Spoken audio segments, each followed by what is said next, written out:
Good morning all of you. आज हम पढ़ेंगे कक्षा 7 का पाठ संख्या 3 हिमालय की बेटियां। जब भी नदियों का जिक्र आता है तो हम माता कहकर बुलाते हैं। खासतौर से गंगा जीवनदायिनी माता के रूप में हम हमेशा देखते हैं। मगर कवि नागार्जुन ने इस पाठ के माध्यम से हमें नदियों का और भी मर्म स्पर्शी रूप दिखाया है। हम केवल जहाँ नदियों को माता कहते हैं उसके अतिरिक्त भी बहुत कुछ हम उन्हें कह सकते हैं या कहा जाता है, ये बात देखने को मिली है। जब नागार्जुन जी इस पाठ को शुरू करते हैं तो वो कहते हैं कि अभी तक मैंने दूर से ही देखा था, बड़ी गंभीर, शांत और अपने आप में खोई हुई लगती थी। कौन? नदियाँ।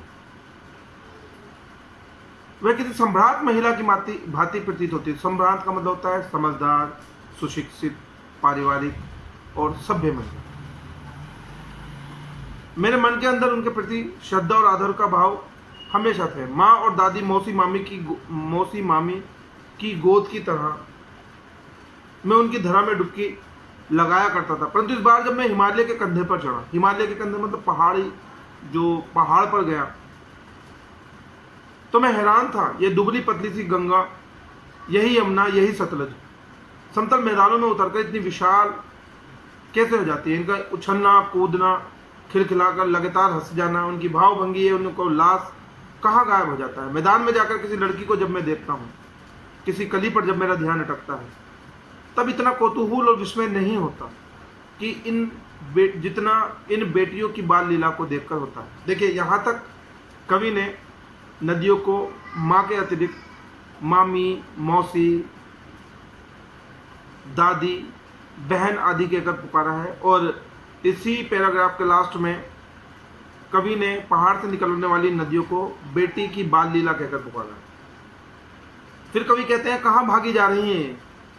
कौन सा लक्ष्य जो इन्हें बेचैन करता है? अपने महान पिता का विराट प्रेम छोड़कर। महान पिता, हिमालय को यहाँ पर महान पिता कहा।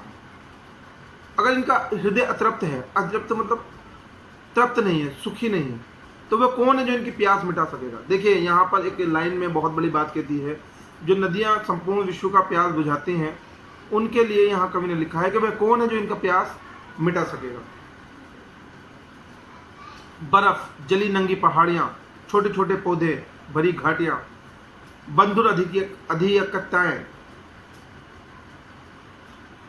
बंधुर आदित्यकाएं, सरसब्ज उपत्यकाएं, ऐसा है इनका लीला निकेतन। खेलते खेलते जब ये जरा दूर निकल जाती हैं, खेलते खेलते मतलब बहते बहते जब ये जरा दूर निकल जाती हैं, तो देवदार, चीड़, सरो, चिनार, केल आदि के जंगलों में पहुंचकर अपनी बीती यादों का याद करने का मौका इन्हें मिल जाता होगा। कौन जाने बुढ़ा हिमालय अपनी नटखट बेटियों के लिए कितना सिर धुनता होगा।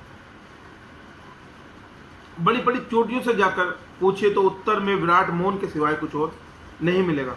सिंधु और ब्रह्मपुत्र, ये दो ऐसे नाम हैं जिनके सुनते ही रावी, सतलुज, व्यास, चिनाब, झेलुम, काबुल, कुंभा, कपिस, गंगा, यमुना, सरयू, गंडक, कोसी आदि नदियों का, हिमालय की छोटी बड़ी सभी नदियां आंखों के सामने नाचने लगती हैं। मैं सिंधु और ब्रह्मपुत्र कुछ नहीं, दयालु हिमालय के पिघले हुए आंसुओं की बूंद। देखिए, हमने अक्सर ग्लेशियर्स के बारे में सुना होगा। ये जो ग्लेशियर जम जाते हैं सर्दियों के मौसम में, ये धीरे धीरे पिघलते हैं और इनके पिघलने पे पानी बनता है और यही पानी पूरे वर्ष भर जो है नदियों में प्रवाहित होते रहते हैं। तो यहाँ पर लेखक ने इन्हें, इन पिघलते हुए ग्लेशियर को एक पिता के आंसू बताया है।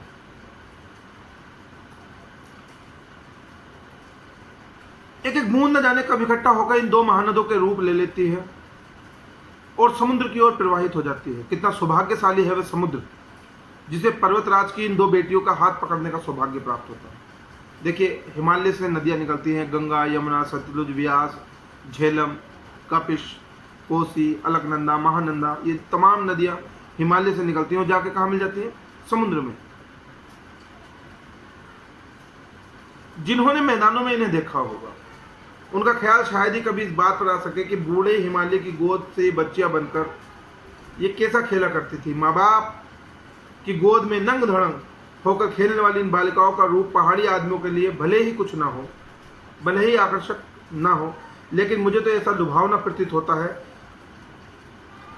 कि मानो मत। वह रूप कि हिमालय ससुर और समुद्र को उसका दामाद कहने में कुछ भी झिझक नहीं होती। देखिए यहाँ पर लेखक ने हिमालय को ससुर और समुद्र को दामाद कहा है। कालिदास के विरही यक्ष ने अपने मेघदूत में कहा था। देखिए कालिदास की एक महाकाव्य है मेघदूत, उसमें वेत्रवती नदी का जिक्र है। वेत्रवती मतलब बेतवा नदी का जिक्र है। बेतवा नदी का प्रेम का प्रतिदान देते जाना, तुम्हारी वह प्रेसी तुम्हें पाकर अवश्य प्रसन्न होगी। यह बात इन चंचल नदियों को देखकर मुझे अचानक याद आ गई और सोचा कि शायद महाकवि ने कभी नदियों के सचेतन रूपक पसंद था। सचेतन मतलब चेतना से युक्त रूप पसंद था। दरअसल जो कभी नदियां को पहाड़ी घाटियों, समतल आंगनों, मैदानों में जुदा जुदा शक्लों में देखेगा वह इस नतीजे पर पहुंच ही जाएगा। मतलब आपको मैं बताता हूँ, ये लेखक और जो कवि होते हैं इनके मन में जो भाव उत्पन्न होते हैं वो कहाँ से आते हैं? ये घुमक्कड़ प्रवृत्ति के होते हैं। यहाँ घूमते हैं, वहाँ घूमते हैं, जंगलों में, पहाड़ों पे, मैदानों में, शहरों में, गाँव में, अकेले में, भीड़ में, इन्हें जहाँ से जो मिलता है प्राप्त करते हैं और वो हमें ये साहित्य के रूप में प्रदान कर देते हैं। काका कालेलकर ने नदियों को लोकमाता कहा। देखिए काका कालेलकर एक बहुत ही प्रसिद्ध जन लेखक गुजरे हैं और उन्होंने नदियों को लोकमाता कहा है। किंतु यहाँ नागार्जुन जी कहते हैं कि माता बनने से पहले यदि हम इन बेटियों के रूप में देख लें तो क्या हर्ज, और थोड़ा आगे चलिए हम इन्हें प्रेसी के रूप में देख लें तो क्या हर्ज हो, और थोड़ा आगे चलिए हम इन्हें बहन के रूप में देख लें तो क्या हर्ज है। ममता का एक और धागा भी है जिसे हम साथ जोड़ सकते हैं, बहन का स्थान। कितने ही कवियों ने नदियों को बहन का स्थान दिया है। एक दिन मेरी भी ऐसी ही भावना हुई। थोलिड, तिब्बत में एक जगह है थोलिड की बात है। मेरा मन उचट गया था, तबीयत ढीली थी, सतलुज नदी के किनारे में बैठ गया था। अचानक मैंने अपने पैरों के पांचे ऊपर किए और अपने पैरों को पानी में डाल दिया। पानी बहता जा रहा था। कुछ समय बाद ऐसा लगा कि जैसा मेरे तन और मन दोनों तरोताजा हो गए,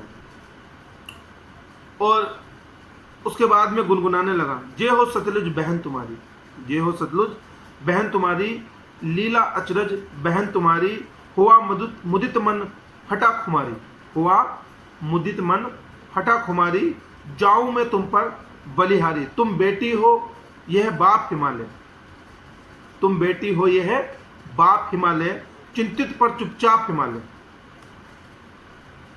प्रकृति नदी के चित्रित पट पर अनुपम अद्भुत छाप हिमालय, जे हो सतलुज बहन तुम्हारी। तो इस पाठ को पढ़ने के उपरांत हमें यह जानने का अवसर मिला कि जब हम अक्सर नदियों को माता के रूप में देखते हैं, परंतु माता के अतिरिक्त भी हम उन्हें दूसरी भावनाओं के साथ कैद कर सकते हैं, जैसे बहन, प्रेसी, पत्नी, दादी, मामी, बुआ, मौसी, क्योंकि कहीं ना कहीं ये नदी हमें सभी के रूप में समान प्रेम देती है। तो इस पाठ से एक बात और भी पता चलता है कि एक लाइन इसके अंदर आई थी कि वे समुद्र कितना सौभाग्यशाली है जो एक बाप के दिल के बूंद बूंद से इकट्ठी हुई इन नदियों का हाथ थामे हुए। तो ये लाइन भी हमें काफ़ी सोचने में मजबूर करती है कि किस प्रकार ग्लेशियर पिघलते हैं और नदियों में साल भर वो पानी प्रवाहित होता है। तो अब एक बात और कहना चाहूँगा, अपने देखिए विश्व में आज केवल 20% ही शुद्ध पानी, मीठे पानी के स्रोत है जो पीने योग्य पानी होता है। तो हमें पानी को बचाना भी, नदियों के माध्यम से जितना कम हो पानी का कम इस्तेमाल करें। मतलब कम इस्तेमाल से मतलब ये नहीं है कि हम उसको हाथ धोना या मुंह धोना या नहाना या कपड़े धोना या घर साफ करना छोड़ दें। मतलब जो हम फालतू का जो पानी का खर्चा करते हैं उसे छोड़ दें। जैसे हम पानी की टंकी को, जो हमारा टैप होता है, उसको उपयोग के बाद बंद कर दें। घर में जो पानी हो उसको ढक कर रखें। कपड़े धोने में बहुत सारे एकत्र कपड़े एक साथ धोएं और घर के आसपास पानी जमा ना होने दें। यही चीज़ें, क्योंकि हमें साफ भी रहना है, सुरक्षित रहना है। कोरोना महामारी हमारे संपूर्ण विश्व में इस टाइम विकराल रूप धारण किया है। तो आपसे निवेदन है कि घर में रहें, सुरक्षित रहें, जितनी बार हो सके बार बार हाथ धोएं, दिन में हो सके तो 2 बार नहाएं, बाहरी लोगों के संपर्क में ना आएँ। और अगर ऐसा कुछ भी नज़र आए कि आपके आसपास कोई बाह्य व्यक्ति या कोरोना पीड़ित है आपके घर में, परिवार में, मोहल्ले में, क्षेत्र में, तो जितनी जल्दी हो सके उनको सलाह दें और सूचित करें जो स्वास्थ्य सेवाएं हैं उन्हें, ताकि जल्द से जल्द उनका उपचार हो सके। जय हिंद, जय भारत।